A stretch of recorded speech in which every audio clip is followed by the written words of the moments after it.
জয় যিশু। প্রভু ধন্যবাদ করি। আসুন আজকের বাক্য আরম্ভ করি। আজকের বাক্যের আরম্ভ এইরূপ: অশুচিতা বিষয়ক উপদেশ। যখন জেরুজালেম হইতে ফরিসীরা ও অধ্যাপকেরা যিশুর নিকটে আসিয়া কহিল, আপনার শিষ্যগণ কি জন্য প্রাচীনদের পরম্পরাগত বিধি লঙ্ঘন করে?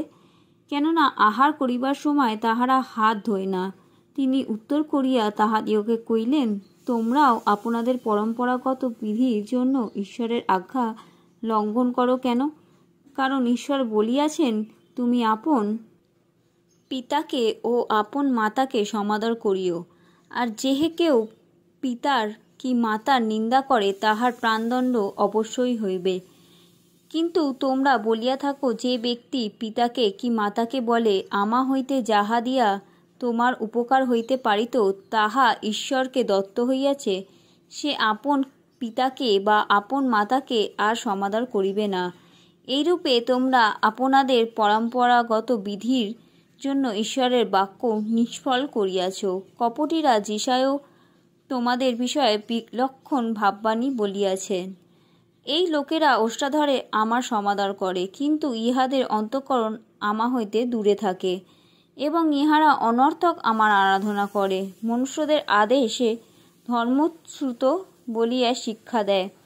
পরে তিনি লোকদিগকে কাছে ডাকিয়া কহিলেন, তোমরা শোনো ও বোঝো, মুখের ভিতরে যাহা যায় তাহা যে মনুষ্যকে অশুচি করে এমন নয়, কিন্তু মুখ হইতেই যাহা বাহির হয় তাহাই মনুষ্যকে অশুচি করে।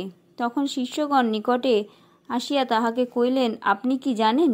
এই কথা শুনিয়া ফরিসীরা বিঘ্ন পাইয়াছে। তিনি উত্তর করিয়া কহিলেন, আমার স্বর্গীয় পিতা যে সকল চারা রোপণ করেন নাই, সে সকল উপড়িয়া ফেলা যাইবে। উহাদিগকে থাকিতে দাও। উহারা অন্ধদের অন্ধ পথদর্শক। যদি অন্ধ অন্ধকে পথ দেখায়, উভয়ে গর্তে পড়িবে। পিতর উত্তর করিয়া তাহাকে কহিলেন, এই দৃষ্টান্তটি আমাদিগকে বুঝাইয়া দিন। তিনি কহিলেন, তোমরাও কি এখনো পর্যন্ত অবোধ রহিয়াছ? ইহা কি বোঝো না যে যাহা কিছু মুখের ভিতরে যায় তাহা উদরে যায়, পরে বহিস্থানে নিক্ষিপ্ত হয়, কিন্তু যাহা যাহা মুখ হইতে বাহির হয় তাহা অন্তঃকরণ হইতেই আসে, আর তাহাই মনুষ্যকে অশুচি করে। কেননা অন্তঃকরণ হইতে কুচিন্তা, নরহত্যা, ব্যভিচার, বেশ্যাগমন, চৌর্য, মিথ্যা সাক্ষ্য, নিন্দা আসে।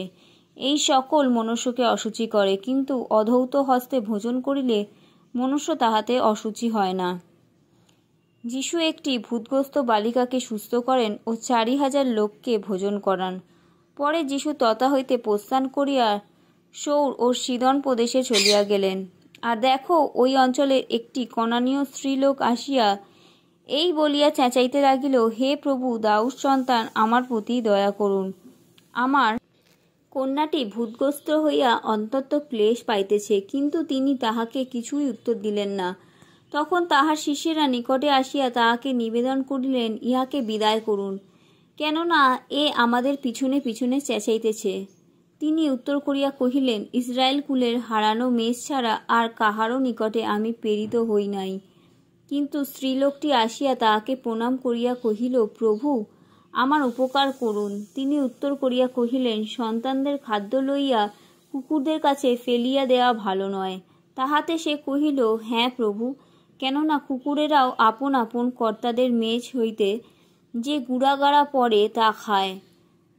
তখন যিশু উত্তর করিয়া তাহাকে কহিলেন, হে নারী, তোমার বড়ই বিশ্বাস, তোমার যেমন ইচ্ছা তেমনি তোমার প্রতি হোক।